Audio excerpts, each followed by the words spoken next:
Ardalbai town, every household makes blueberry liquor, but each household uses a different method. Making fruit liquor is something you can do as you please.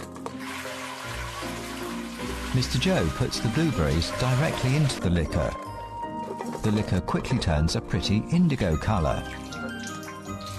In the local households, it's more convenient to preserve blueberries with strong liquors like this. They can be stored for 2 or 3 years, or even longer. As the blueberry field has to be managed, Mr. Joe has spent many Chinese New Years on the mountain. This year, he originally planned on going with his wife to his son's home in Liaoning for Chinese New Year.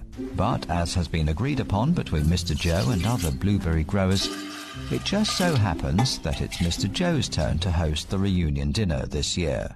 The liquor is ready, and Mr. Joe doesn't want to let them down. So his wife leaves first while he stays on the mountain for a few more days. He decides on the day and then starts preparing the reunion dinner with other blueberry growers.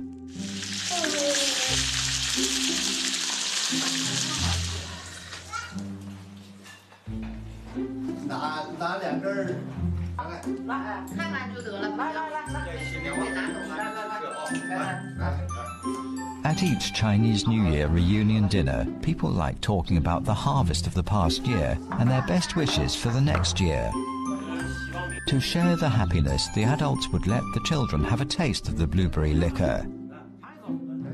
The children evidently have no interest in alcohol. They're thinking about the frozen blueberries in the fridge. These frozen fruits, sweet and sour, are presents that the adults especially saved for them in the summer.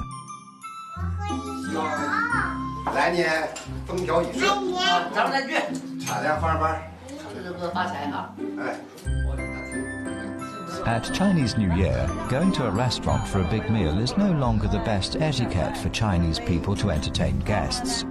Instead, having a meal at home is the best way to show sincerity among best friends. People have to work and wait for a whole year before they share happiness together during Chinese New Year. By the time the spring comes, Mr. Joe will go back to work in his blueberry field.